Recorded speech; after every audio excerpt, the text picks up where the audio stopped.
That was like when I first started making music too. It was DJ Santo reached out to me. Santo! Yeah, on Instagram, and then he was like you're dope, like let's connect, and we connected, and then he connected me with Webby, and then he was like, we have to make a song, and I was like, okay. That's amazing. So what was the process? Did you guys get in the studio together, or?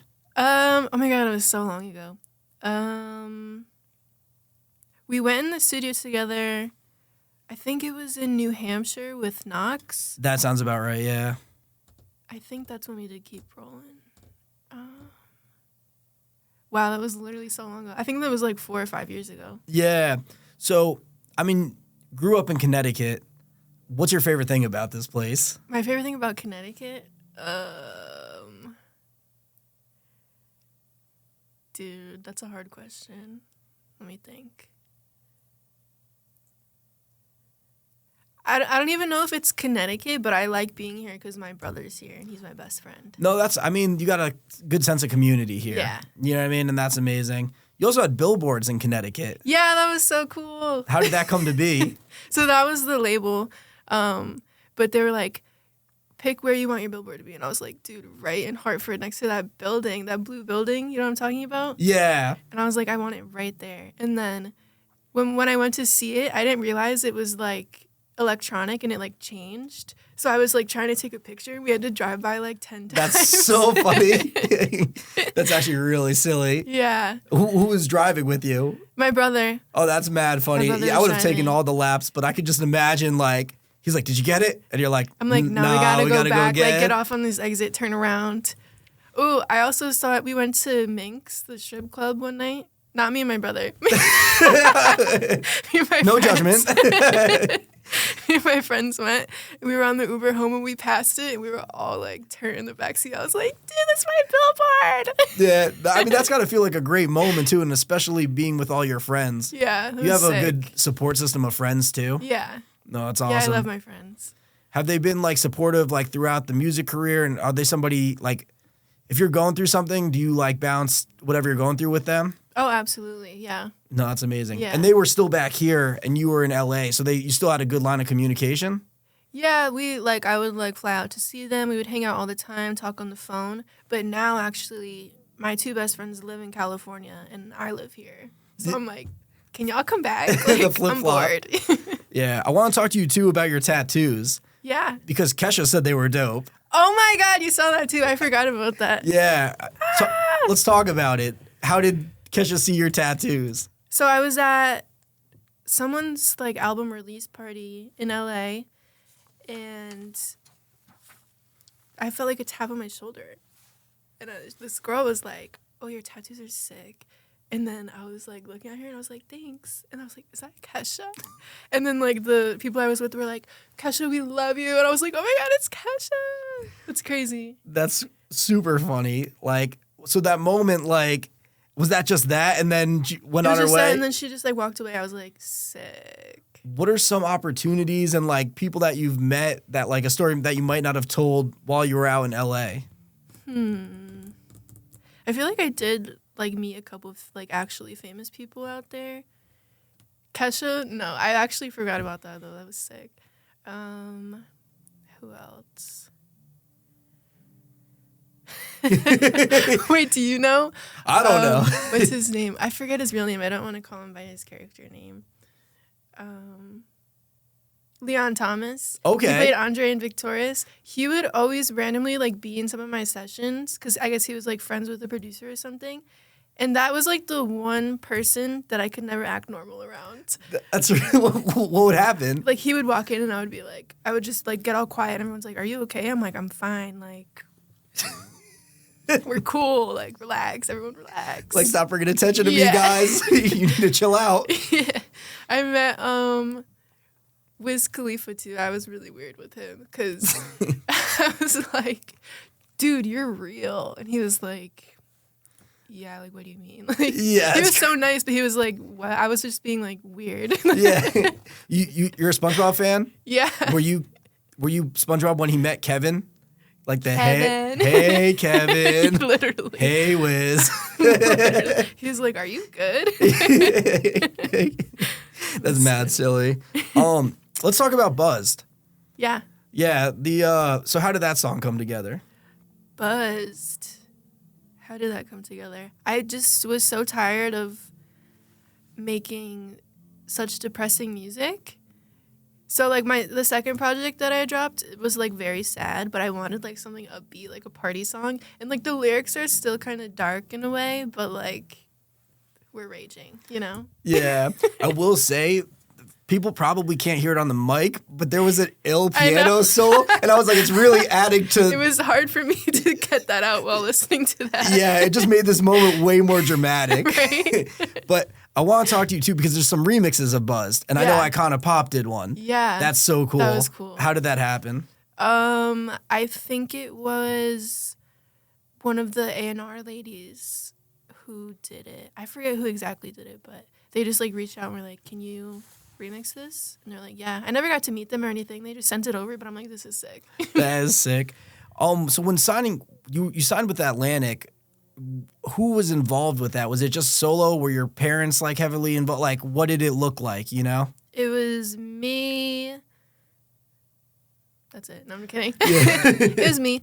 My manager, my lawyer, and I mean, like, that's really about it.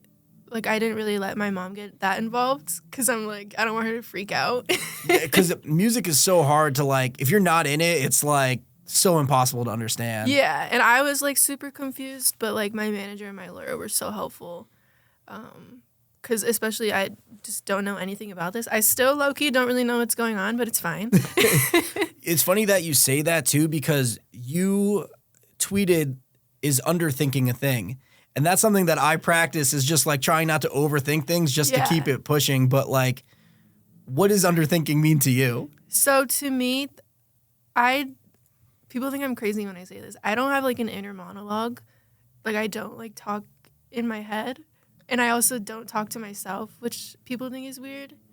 I think talking to yourself is kind of weird. Like, what could you possibly be saying? But anyways, there's just not much going on up there. I don't know.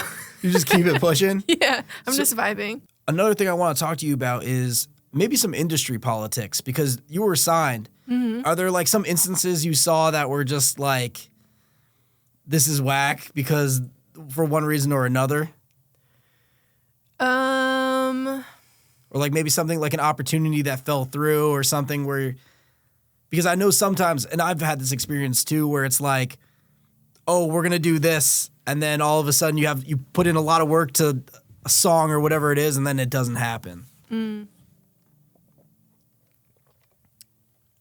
I feel like I see a lot with other artists, just like they're in like bad deals or like bad situations, and you just like they're so talented, but they like literally can't put out music, and you just feel bad for them. Like and there's nothing that they can do.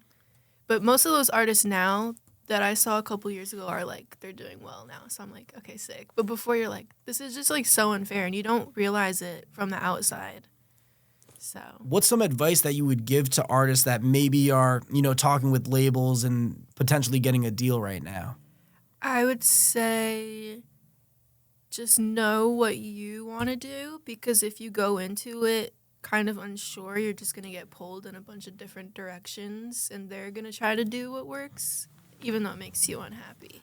Yeah, and some people, because music's tricky, you might not even know what you want. Yeah, I mean, especially me, like I made like a song and they're like, let's do this. And I'm like, yeah. And then they're like, who is Bennett? And I'm like, I don't know. I'm 20 years old, like at the time. But I was like, I have no clue what to do. Yeah, is there anything that from when you originally signed, because you signed immediately, and that's so rare, you know what I mean? But is there anything that in hindsight that you would have changed or like something that you learned from signing? I think it was a really good experience. And I mean, I just wish I knew what I know now, obviously. Yeah. But it's like, if I could go back, I would just do more of what I wanted and not listen so much to what other people were saying. Yeah. Do you feel that they had a lot of input in like your rollouts and everything? And yeah, but that's mostly on me because like I would get asked like, oh, what do you want to do? Like I'm not like a visual person, so I'm like, y'all can handle that. Or like even like clothes and stuff, they're like, all right, we're going to just like try some styles out and do all this stuff. And I just like let them experiment. But I let it go on too long where got to the point where it's like, all right, like what's going on? Like you have like 5 different images, but like who are you? And I'm like, I don't know because I've been changed so many times. Yeah. What's something that you're working on now to kind of, figure out your image, like now that you're on the independent side of things? When I moved back here from LA, I got rid of all my clothes and I was like, I'm going to start fresh and I'm going to pick out what I want to pick out and what makes me comfortable. And I'm going to write songs about what I want to write songs about. And I'm not going to write a song if I don't feel like it because I feel forced. It's just like being calm with myself and just giving myself time, like no pressure or anything. Do you feel a lot more free now that you kind of are independent? I am so much happier. I just feel like a weight lifted off my shoulder. Love the label and everything, but like I just don't think I'm built for all of that. Like people just like nitpicking everything about you. I feel like I'm kind of fragile and I like want to do my own thing without being judged. And it's so hard because you're like making these songs, you're pouring your soul into these, and like and to have like, somebody nitpick nah. it. It's like that's what you'd want to hear from like the hater online. You know what I mean? Not like the person in your circle. Exactly. But yeah. But it's good that they were honest with me because I mean there is some stuff that I was doing that was questionable and they're like, come on girl, like what are you doing? Yeah. But I think sometimes too there's value in just like, putting it out there and learning on your own too. Yeah. For sure. Yeah. So, being with the label for, so long, like what was something that you learned that you could easily apply to your independent grind?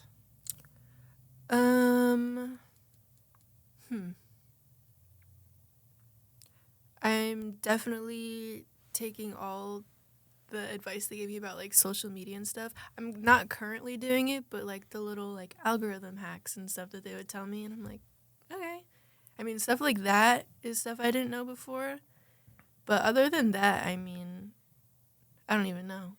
Would you be down to share one of the algorithm hacks that they told you for like someone who's listening? I don't know. The first one that comes to mind, only because I used to always do this, on TikTok I would be like, #FYP, and they're like, don't do that. I'm like, why? They're like, it doesn't work. Like, don't even bother doing Yeah, because I think so many people are using that particular hashtag. But like, I didn't know, so I'm like, okay, sure, whatever you say. Yeah. So with your social media, kind of what's your strategy? I mean, right now I have no strategy. I don't even really like social media. I know everyone says that, but like I'm on it all the time. But as far as posting, I don't love posting. I don't like people in my business. Yeah. Well, we could take it back to the beginning of your social media because your first post currently is a photo of The Weeknd. Is it? It is. That makes sense. Why? I love him. What has made you so interested in The Weeknd? He's just my favorite. I don't know. He's amazing. Everything he does is so cool.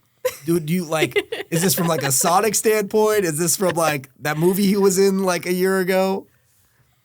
Okay, his show was not the best. I'll say that. The Idol. But I watched the whole thing twice, obviously because he's in it. Love all his music. Literally listen to it every day.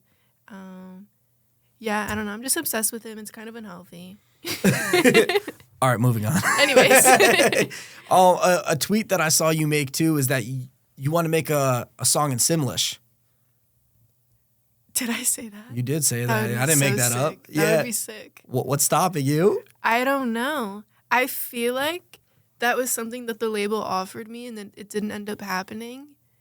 Because I feel like that idea was put into my head. I love The Sims, but yeah, that would be sick. Would you ever go out on a limb and make a Sims version of your song prior to it? No. But what if you were just like, what if you did it and then you pitched it to them? You're like, yo, guys, don't worry. The job is done. Here's a Sims version of Come Home. I think they're going to be like, delete this and bye. Like, you're done. That's crazy. So listen, some of my best opportunities have come from me like taking like making a play, like making a Sims. I'll tell you a good example. I did a song, you know the Hello Goodbye song, Here in Your Arms? Mm-mm. It's like it's an old song. It's like, sing it. I like where we are When we drive in your car. Yep. I don't know the song, but the lyric, yeah. Anyways, I did a remix of that song before I even hit him up. I just like decided to like remix it. Okay. And then I sent him the song because I found his email online. He was like, "Yo, this is sick." He said it was sick, and he's like, "Let's drop it together." What? Yeah, like so we dropped it last year. But I think the point I'm trying to make with this is like sometimes you gotta take the initiative. Go for it. Yeah. And I feel like if you went through your entire catalog and made Sims versions of it, that would probably be a good play. I'm inspired. You should I'm be inspired. Wow. Yeah. I should really do this. I listen, I'm here to help. You know what I mean? If this is what you want to do, I will spend time on this one. All right. Let's talk about the It's Too Good EP. The When It's Too Good EP. When It's Too Good. Yeah. Yeah. So that's one of your more recent records. Yeah. Can we talk about the process of creating that and your headspace at the time? Oh, I was just like super sad. Oh no. Yeah, it's fine. I'm okay now, kind of. Well, you said you were happier now, yeah. so. It was kind of post-pandemic, but also a little bit during. And I just like couldn't release any music because like everything just like paused, you know? I mean, everyone was kind of going through that, but I was just like extra sad and in my feelings. And then every time I tried to write a song, it would just be like, when, you know? Yeah. And I couldn't get out of it. And so I just like got it out of my system. And then we dropped that project. And then, yeah, I mean, that's about it. Yeah. I'm going to ask you another one because I got to read the tweets because I don't want to paraphrase. I want to read them exactly. Yes. Speaking of your sadness, last year around this time, you said, "I've been so sad lately, I think I'm going to get a tramp stamp." Yeah. Did you? I got talked out of it, but it's still in the back of my mind. I think that would be so cool. All right, moving on. You're like, anyways, don't do that. But the When It's Too Good EP, am I right to know that Sebastian Cole executive produced that? Yes. How did that come to be? Because that's cool. So I made, let's see. I don't remember the first song he made together, but he made a couple of songs on my first project with me, like Ain't My Fault and Joseph, which everyone hates, but we love it. And then he's like one of my favorite songwriters. So we just asked him like, "Oh, would you want to executive produce this and like go through the process of like picking out the songs with me?" And he's like, "Yeah, like you're cool." Can you, for the people listening, can you give like some of his accolades and things that he's known for? Alessia Cara. What's the song? I'm sorry if I seem uninterested. He's got some hits. hits. It's called Here. Here, yeah. And we made like Hate It Here. Not like based off that, but yeah. That was cool too. I mean, he has just hits. Just like look him up, Google him. Yeah. And something I learned about you too is that you don't like a lot of people in the studio. Oh, I hate it. How come? How did you know that? You said it in an interview a couple years ago that I watched preparing for this interview. The specific. I hate like more than like 3 people in the studio. I just feel crowded. I don't know. And like I'm very quiet, so I don't talk over people. And so if there's too many people, I don't want to be like, "Shut up, I'm talking." And then also, if sometimes when there's too many people in the studio, it's because people bring their friends and then they start smoking and then like the whole room is a hot box and I like start like freaking out. I relate to that so heavy. I have an engineer that I work with who like chain smokes like crazy. Yeah. And I had to ask him to stop, but like people would pop in. Dude, it got to the point where like I would just lock the door and people would just be like knocking and I would just be in there in the zone. But yeah, the vibe of the studio is so important is where I'm going. So what's a perfect vibe for Bennett? Perfect vibe. I think I've perfected it now, but before, like when I first started, it was like I would go to the studio at like 8 p.m. to like 3 or 4 a.m. That's some rapper schedule. Yeah, no, literally, because I was working with all like the rap producers, and then I would write like 3 songs a night. We would like switch producers, and then people would be smoking, and I was like, ugh. But now it's like daytime, and it's less of like actual studios. It's more like people's home studios and like live instruments, and we're just chilling. You can smoke, but keep that shit away from me just because, like, I freak out. I used to smoke, but I can't anymore. It's so bad. But, yeah, I mean, maybe have a couple drinks and then we just vibe. Is there an instance you have that you remember of you freaking out? We gotta let the people know. You can't just say that and not elaborate. Everyone's wanting that moment. Oh my God. This was just like so long ago. I was in Chicago and we were all in the studio, and I think they had like 3 blunts going in there, and I was like, oh my God, I'm gonna freak out. And I like was telling my manager, I'm like, dude, I'm getting like contact high and I'm not vibing right now. And he's like, all right, just like chill, like step outside if you need to, like you're good. And then like people were talking to me and I was like being a bitch because I was like freaking out. And he's like, relax, dude. And I was like, no, I'm not okay. And then we ended up leaving. We go to the car. Someone broke into the car and like stole my bag. And I'm like, okay, take me home. I'm gonna freak the fuck out. That sounds like the worst night ever. Yeah. What was in the bag? It was my bag from the airport. So like my wallet, everything was gone. Oh man, I Yeah, would have. all my clothes. I had to go to CVS and get granny panties. That's Fucked up. rough. Yeah. I'm sorry that happened to you. Yeah. What's another, struggle that you dealt with in the music industry, on the come up? Could be like a small hurdle or something, but just something that like you had to overcome and get past. I think early on everything was super smooth and I was like so privileged because it's like I have like a major label backing and it's like go do whatever you want. But let me think. My first like struggle.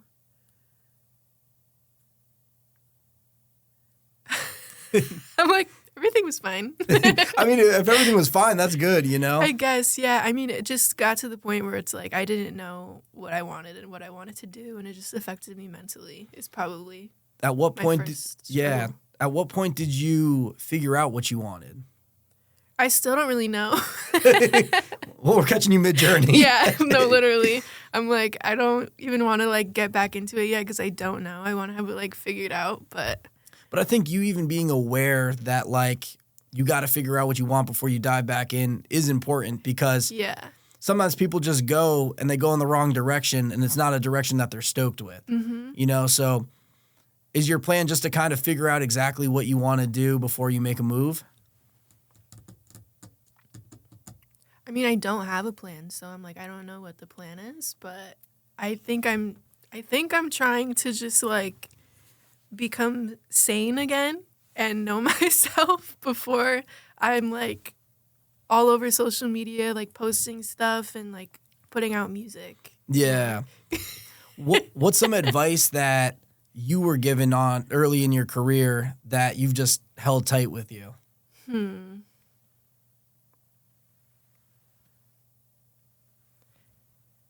I've been given so much advice. I don't even like. I have to. Was it good? Is there good advice, or is there? Here, let's hit this. If there's a thing of good advice that you remember, and then after that, let's hit a thing of like bad advice. Oh no. Oh God. I don't know if it's like advice, but I've been told like, as a female, you're not gonna be able to make music past like 30, and like your looks are only gonna take you so far. Like I've been told shit like that. I'm like, that's the wackest fuck thing. you, dude. Who said this? I'm not saying. Well, like, whoever that is, super whack. Yeah, I'm like, why would you even say that? Relax. Yeah. Anyways, good advice would probably be. I feel like I give myself advice. I feel like people have given me advice, but I'm more listening to myself. Well, I think there's something in that, like just like following your gut and, intuition. I think that I'm not going to do anything with music that doesn't make me happy because I've been like pressured to put out songs I don't like or songs I really hate, but they never came out. But they're like, you're going to be rich. Like, you're not going to care about like not liking this song when you have all this money in your bank account. And I'm like, I am going to care though because I hate this and I'm not doing it. Sorry. Yeah, because the thing is your music is a reflection of you and like not for nothing, that's the song that you got to go perform. Yeah, like every day. I'm not going to sing the song if I hate it. Yeah. It's what you're going to get known for. Yeah. So, no, that is crazy too. And I mean how do you deal with the pressure? Not well. Like what would happen? And like, can you give us an instant of like so you're getting forced to put out, or they're trying to force a song that you want to put out. Yeah. Are you clapping back? And, how does this end? So, I mean, at first I'll hear anyone out. I'm not just going to be like, no, I'm not putting that out. But, like, I was part of making the song, but I hated it. And I'm like, I'm not putting this out. And then they play it for, like, the higher-ups, and they're like, oh, we love this song. We have to put this out. And then I was like, oh, no, this is, like, the worst song I've ever made. I'm going to cry if this comes out. Like, no. And then they tell me all these stories, like, so-and-so didn't like the song, and, like, it's a hit. And I'm like, okay, like, I got kind of convinced. And then actually what ended up happening was, though, there was a sample on it, and they played it for the person, and they didn't clear it. And I was like, thank God. Oh, my God. I was going to freak out. Can you say who the sample was? I don't even want to say. No. Yeah. Dude, I had an instance recently with my homie Watsky. I sampled Hall & Oates on his album. Yeah. And we're like spending all this time on this song, and we're like, yeah, we're never going to get this cleared. You know what I mean? There's no point of, we're like celebrating, like geeked out of our mind. But then they cleared it. So I don't know. I just like. Yeah, you never know unless you try. Exactly. Yeah. And I think that's a lot of music is that you just need to kind of jump in and just see what happens. Exactly. So when you were with the label too, what was an instant, like, what was a moment that you felt undefeated where you were just like, this is the coolest thing ever with like one of your releases? Ooh. I think when we had, so like my first project came out in the pandemic, so I couldn't like do like the showcase at the label and all this stuff. But so my second EP, when that came out, I went and did the whole showcase and performed for everybody, and I was like, dude, this is so sick. I'm unstoppable. Like, all the higher-ups were there, and they were all vibing, and we brought, like, twisted teas and champagne, and everyone's like, dude, but it's so cool. Yeah, no, it's and I was like, they're finally seeing me. But then, yeah. So what's your team look like right now? It's literally just me. I don't have, like, management. I have a lawyer, but other than that, that's it. Yeah. Do you have, like, a producer and engineer out here? No. So you're really building from, like, the ground back, like. Yeah, I mean, I'm still, like, looking for people to work with. I'm down to work with anyone. I'm kind of starting to write again and, like, get back into it. But, yeah, I don't really have anyone out here. I'm happy to, if you want it, I'm just putting it out there. Happy to tap you in with anybody that I can that's in my circle, too. Because I'm sure there's a lot of people that might not even know that you're back here and like. Yeah, I don't like tell anyone. Yeah. Well, I'm back, baby.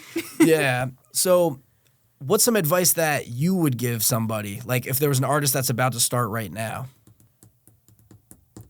Oh, man. Don't do it. No, I'm kidding. Just like this second, it's not fun anymore. Like just take a break because it should be fun. Like it shouldn't all be about money and numbers. Like, because like music is my only hobby and like singing and stuff. So the second it stopped being fun, I'm like, why am I even doing this? Like, what the hell? Yeah. I'm not happy. But like, just make sure you're having fun with it. That's so like corny, but like literally, or else you're gonna lose your mind. Yeah. What motivates you? Having fun. I just like to have fun. I like to laugh. I don't like when things are too serious. Like once in a while you can be serious, but like nothing is that deep where you need to like be crying every day. Like, but let's just relax. Yeah. What were some of the things that were happening that was making music too serious for you to the point where you weren't enjoying it? It was the money and the numbers, like the pressure to sell all this stuff and post on social media, and you have to do this or else like you're not gonna make it. And it's like that's just not true, and it's not that serious. And I think if you let me have fun, it's gonna be great. Sometimes that's so true because I think Bennett's gonna perform best when Bennett's doing what Bennett wants. Yeah. You know what I mean? Yeah. And I think like, you know, you want to see your vision out too. And if you have like people that are around you like telling you it's not going to work, you need to hit this, it's like, and the thing is with music, it's like every time you drop a song, it's like a scratch off. You know what I mean? There's like, I mean, you can put like money into it and like promote and, you know, as much as you want, but like, if it's gonna go, it's gonna go. You know what I mean? People can tell when music is authentic, and when it's forced, it's not gonna go. no matter how good they think it is. Like, you can tell in someone's voice when they're singing if they're into it or not. And if they're not into it, no matter how good the song is, it's not going to go. Yeah, because I think the thing that drives people, like, it's passion. You know what I mean? You want to be able to hear the passion in the record. And did you find yourself kind of losing that love for it because of all the... I was, yeah. I, like, hated going to the studio. I hated writing. I just, like, hated the music.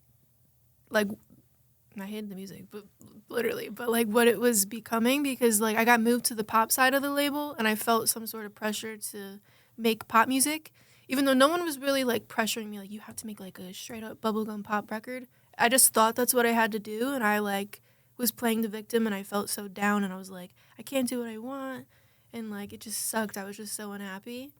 But, like, any song that I made that I really liked that was in, like, my original style, they were like, we don't want to put this out because you're on the other side of the label now. And that could be super discouraging, Yeah. especially when you're in love with those records. Yeah, I'm like, this song is so good. They're like, it is, but, like, I thought we're doing this now. And I'm like, you're right, I guess. Yeah, I mean, you know, how did you deal with being, like, discouraged with, like, the label? I was going to say I threw a tantrum. I didn't throw a tantrum, but, like, I kind of just shut down. And I was just kind of excited to get out of the deal because I just felt too much pressure and I didn't want to do anything. Yeah, at what point did you leave the label? Last year, January 2023 is when I got out of my deal. So you got out of your deal, and then from there, you're in Cali a little bit, and you're just like, let me head back home and, like, figure myself out real quick. I was like, so the funds aren't coming in anymore, and LA's expensive, so we're going to have to wrap this up. Move back, and then I was like, I just need to chill and, like, figure it out. And then I freaking broke my arm. Okay, I was about to, like... Yeah, that was the craziest transition. But now we need to know. I was about to, like, start going to the studio and stuff again, and then I broke my arm. My left arm literally broke my humerus and was down for the count for, like, 3-4 months. Literally up until, like, a couple weeks ago, I couldn't, like, move my hand or anything. I didn't put any of this on social media either. That's crazy. But, like, I took that as a sign, too. It was like, girl, you're not ready yet. Like, just chill. Yeah. Yeah, live performances, they're just like into your cast arm. It's like SpongeBob, another SpongeBob reference, too, when Squidward, they stick the net in Squidward's hand. When he has, like, the full body. Yeah, the full body cast. Yeah. So, no, that's interesting, too. So, you're kind of going to ramp yourself back up. Like, are you looking for people out here? I'm kind of excited for you right now. Yeah, I'm excited. I haven't started looking yet. I kind of, like, posted a couple times, like, oh, send beats, because I'm, like, easing into it. But, like, I do want to start doing sessions and, like, building it up again, because it's, like, I don't like to do anything else. So, like, this is it for me, you know? Yeah. I feel like I'm kind of, like, with independent artists, like, I'm just kind of in the wilderness out here. Like, you know what I mean? Yeah. And I feel like this is actually a realm that I could definitely help. Like, if you're trying to build a team out here, For sure. I would love to help do that. Yeah. And just connect you with people that are, like, good people. But it has to make sense for you, and you guys got to vibe together. But I'm very excited for your independent journey is what I'm trying to say. Yeah, me too. I've literally never been independent except for, like, 2 months when I first started. Yeah. So I'm like, I don't really know how to start it, but I'm like, I'll just, like, make the music and then, like, the rest will come. Well, I'll say it on the podcast, too, because I was going to say you could call me after and I could put you on a game, but I could also just, are you open to game right now? Like, yeah. Of things? So you have, like, a distributor, right? Like a TuneCore or DistroKid or something like that? I have both, yeah. DistroKid's the sponsor of the podcast, so that's what we're going to focus on here. Gotcha. Yeah, But, I just made, like, my DistroKid account. So it's so good, too, because with DistroKid, well, this is crazy, shameless plug, but with DistroKid, like, you could, like, send all your splits with your collaborators Yeah, and that's stuff why like I got DistroKid, because it was, like, super easy with all the splits and everything, because I don't have management. I'm like, how the hell do I do this? Yeah, do you have, like, a song trust? Get yourself a song trust. That's for collecting your publishing royalties. Oh, no. Yeah. God, I'm just gonna. I literally don't know anything. Yeah, I'm hammering this at you, though, too, so that people listening who, you know, are maybe in a similar spot to you right now can kind of take it home. For sure. You got your publishing, like your BMI or ASCAP? BMI, yeah. BMI, very good, very good. So those are the essentials, you know what I mean?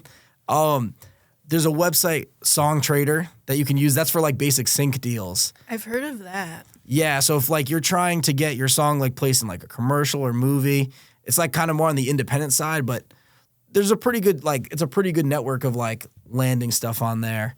I'm trying to think of what else other game. Like what are some questions that you would have like getting into music? Like in the independent grind of like things.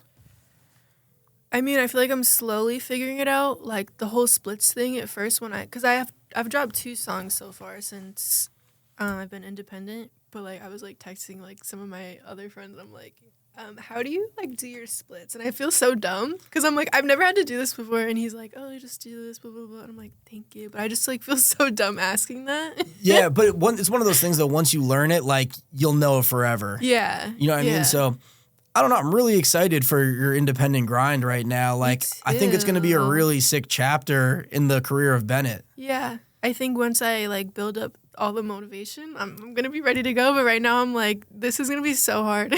Yeah, it definitely is a grind. But like the thing is, you're not like, you're newer to the independent grind, but like you've got experience in the industry. You know what I mean? So it's like, you know how to move and stuff and how to act and you'll be good. You're not like, it's not like you're super green, like just getting in the game today, like trying to figure it out.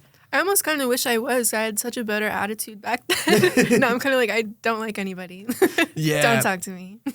Yeah. Why? I feel like I've just come across some people that are just like evil. That's actually a very good, like you're saying in the industry? Yeah, in the industry. And it can be really discouraging too. Yeah. Like, because I know from my experiences that, you know, I've dealt with so many whack people, you know what I mean? And it's like, but I think that's part of, you know, figuring out what works for you in music is making sure that your circle is filled with people that genuinely care about Bennett and like want to see you win, you know? So when you're building, like, what are things that you look for in like your teammates or like going forward that you're going to look for? I just need like reasonable people. Like, I mean, like everyone I've worked with in the past that's been on my team, like great people, just like didn't work out or something or like stuff with the label, whatever. But like, I just need just like someone who knows my personality because like when we go to events or like certain stuff, I have like certain needs. Like, because I'm shy and I need someone to, like, introduce me to people and, like, do that for me. Yeah. Like, I feel like a child, but I'm like, no, I'm, like, literally that shy. Like, you have to, like, follow me around like I'm a lost puppy. Like, there's also, like, and I totally understand that, too. It's funny that I recently dealt with wanting to have somebody introduce me. Mm-hmm. My homie Ian, who's, like, podcast studio we're in, we went down to Philly for, like, this iHeart thing. Yeah. And, we're sitting in this booth for hours. It's like us and one other person. And we're just sitting there for hours and we're just like not talking with this other person. It was JWoww. And like, so then I went to, so Ian's like, he's like, yo, can you introduce me? I was like, I don't know her, but I'm like happy to like, you know what I mean, make the introduction. So I was like getting, building up this confidence to like, hey, JWoww. Like, you know. Hi, JWoww. Well, she's there with her kid, right? Yeah. So she makes a power play that I could have never seen. She carries her kid, you know what I mean, on the way out. Yeah. So I'm like, I like look at him. I was like, jump shit. I can't. Like, I literally can't. Yeah, I was like, I can't stop JWoww in the middle of her carrying her kid. Like, you know what I mean? So. Right. But to your point, it's having somebody intro you sometimes, especially if they know the person, because then it's like, oh, I know this person. I like this person. I trust them to introduce me to other cool people. Yeah. Yeah. That was like another thing too. Like, I keep talking about the label, but I'm like, so the label, they wanted me to like befriend the other like artists on the label. And I'm like, yeah, but like I'm really bad at making friends. I come off very, I feel like I keep swearing on here. I don't know if I can swear. You can swear, yeah. Okay, yeah. Like I come off as a bitch just because I'm so quiet.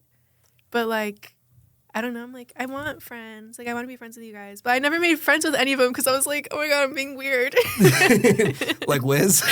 Like, yo, be friends with Wiz. He's like, yo, kick her out. Like, But it's interesting. And I think, I mean, you have a really awesome perspective that a lot of other artists and people that I've had on the show, like, most of the people I have on here are independent and never like had an experience with a label. So I just think it's interesting that, you know, you talk about your relationship with the label and how it just doesn't seem like they were a good fit because you really just need somebody who kind of accentuate, is that the word? Accentuates who you are, right? Yeah. And like, they're kind of pushing you in a world where it's like, if it doesn't come organic to you, it's going to be impossible for you to keep up. I can't fake it. Yeah, you know what I mean? So what do you see for yourself in the next couple of years? In the next couple of years, I mean, well, now I'm like, okay, I'm going to keep making music. But if you asked me like 6 months ago, I'm like, I'm never making music again. Like, I was just like so just over it. But now I'm like, I miss it and I want to start again. And I don't know if I want to do it on like that big of a level, like where I sign another deal. I don't know. Like, maybe that'll come. But I'm like, I just want to have fun with it. I just want to have fun. Yeah, and I think that's actually a fair goal to have too, because, you know, I see a lot of people that come on and they're just like, I want to make this happen. I want to do this. I want to do that. I want to do this. But like, even those things that they're saying, like, that might not even make you happy, dog. Like, you know what I mean? So I think prioritizing fun will like also help, you know, lead to your happiness in the long run too. And none of it matters if you're not happy. Exactly. People have like said to me like, why aren't you making music anymore? Like, you're wasting your gift. And that makes me feel so guilty. I'm like, oh my God, you're right. But like, girl, I was so sad. Like, yeah. And I think that's another side of this whole music thing that people like forget about is that your artists are people too. Yeah. You know what I mean? They have feelings. They go through things. So, you know, what's something that like maybe on your personal life that you've been working on? Personal life, I think being more present and just like listening to what I like and what I want to do.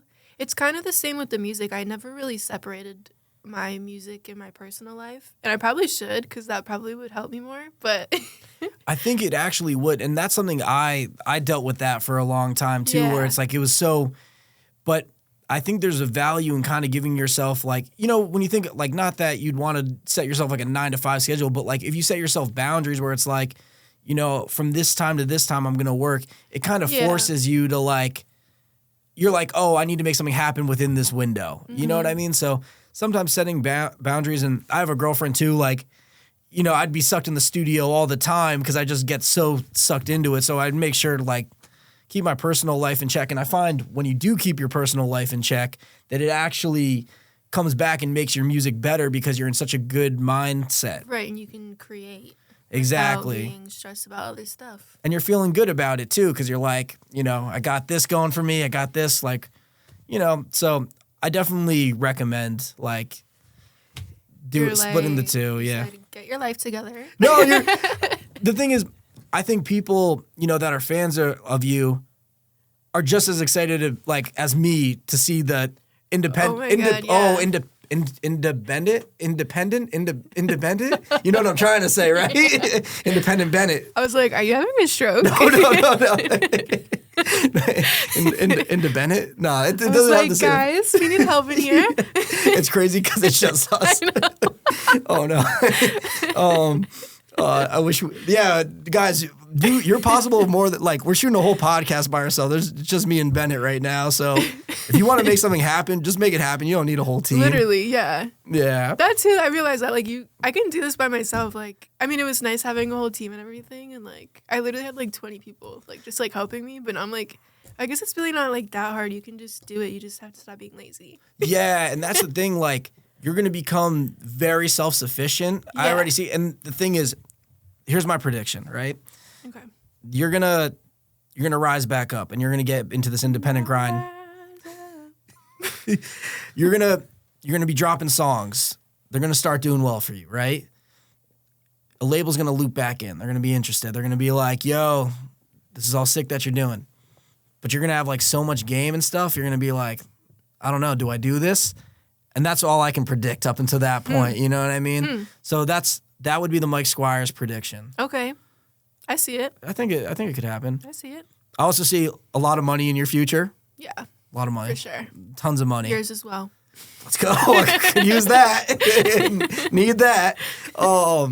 Yeah. That's another thing too. Like, being like having that financial backing of a label, that's different. Ooh, yeah. That's something we should talk That about was too. really nice.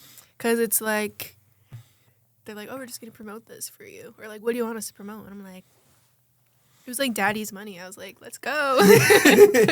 Yeah, the independent one, it's like, you figure it out, and some months are better than others. Like, but yeah, I reinvest so much money that I'm like either perpetually getting money or perpetually broke, depending on how you look at it. Yeah. You know what I mean? So Yeah. it's definitely a different grind, but you kind of figure out like where everything needs to go, and you know, just be smart. That's advice that I would give to people too, is just be smart with your money. Like, you know, don't get the glossy music video, because that's like not even what the play is right now. It's like short form content. You know what I mean? Yeah. When I see people dropping a kid's college tuition on a music video, I'm like, dog, this might not be the play right now. Yeah, I made 3 music videos before I moved back from LA. Like, not the rest of my money, but like a good majority. I was like, let's just do these. I didn't even drop them. That's crazy. They're so sick. I do want to drop them eventually, but like, I was like, okay, I didn't realize how expensive this shit is. Yeah. Need daddy's money again. Yeah. So with the label too, like, were you given it in advance? Mm-hmm. We can't talk numbers. We can talk numbers. I mean, I prefer not to, but You don't have to. it then. was like, it's, a good amount of money. Good chunk of change. And I'm like 20 years old. I'm like, holy shit, I've never seen this much money ever. Yeah, and then the way it works with them is that they got to recoup that money that they gave to you off of the songs and stuff like that. I literally, to this day, am very confused about my deal. I trusted my lawyer and my manager. I had a good deal, really good deal. So I had like my advance, and then I had like my album budget. And yeah, I mean, I lasted me like 3-4 years. Oh, that's incredible. Yeah. So I want to talk a little bit more, because I think what's some advice you could give, not even necessarily labels, but just like about contracts in general. Like, if there's an artist that has a contract for something, like, was it intimidating when you first got one? Like, you know, what was the feeling, and what advice would you give about just like knowing your contract? Yeah, I mean, you hear so many stories about people getting fucked over and all that stuff. And when I was like doing my contracting and stuff, is that how you say it? Contracting? I feel like a construction worker or something. I don't know. Like a contractor. A contractor. We'll just let it fly for that. You know what I mean? Like, I don't care. When I was doing my contracting, They're gonna be like, what was she doing? Building a hut? a house. But like my lawyer would like, I trusted my lawyer and my manager, and he would like draft up all this stuff, and then he would talk to me on the phone for like an hour and like explain, and I would ask literally the stupid questions, because like I had no idea. But it's like, you have to ask all those questions, or else you're not gonna know what's going on. And the casual. Yeah, that's the casual. like, what was that? For those who didn't see that, I'll cut to it so people can see what I just did. I have a list of questions, and sometimes they get in the way, and I just threw one of them on the ground. He did it. Yeah. My bad, I didn't mean to interrupt. No, you're good. I don't even know what I was talking about. Oh, it's contracts. Contracting. Yeah. I don't know. We just were talking, and then they just dumbed it down for me, and I was like, cool. But then you worry about, like, am I getting fucked over? Because you hear everyone gets fucked over. And my deal almost just felt too good to be true. It was really good. And I don't think there was anything wrong with it. To this day, I didn't get fucked over or anything. I have all my music, and I'm not broke. Yeah. No, that's good, though, too, because, I mean, you hear those stories all the time, too. And that's the thing, too. Like, I think a lot of it also lands on the perspective of the artist, too. Mm-hmm. You know what I mean?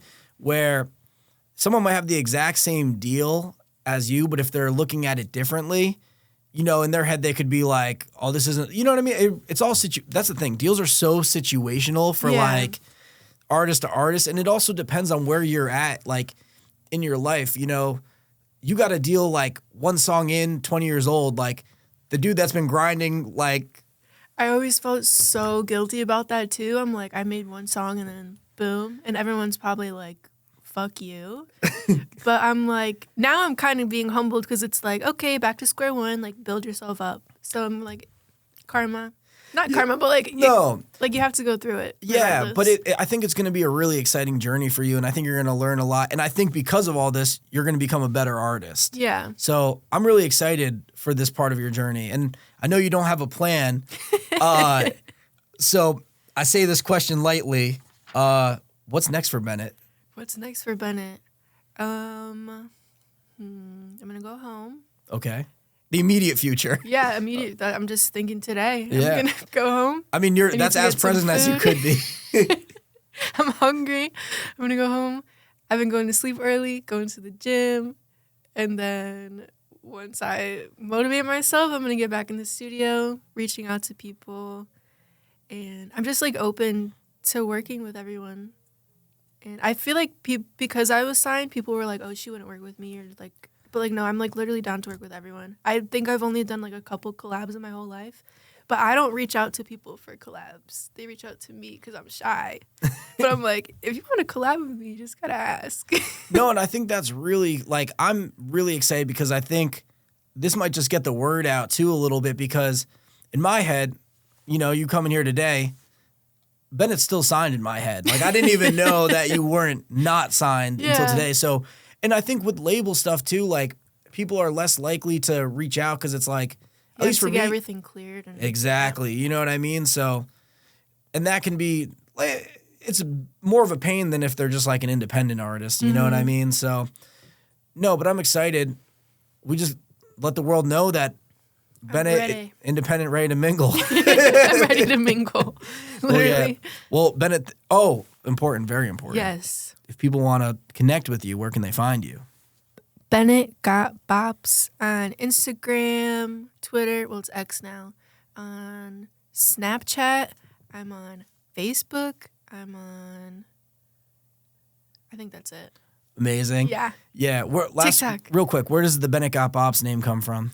Bennett got bops. Bennett was already taken. I don't even remember why I did Bennett got bops, but it's catchy. It's kind of annoying at this point. Sorry. Yeah. All right, cool. Well, Bennett, thank you for coming on the Mike Squires and Friends podcast.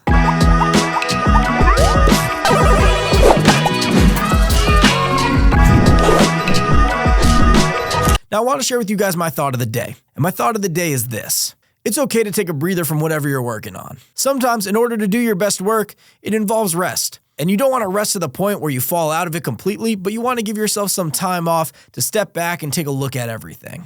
Oh yeah, and there's another important rule that I live by. You got to believe before the world does.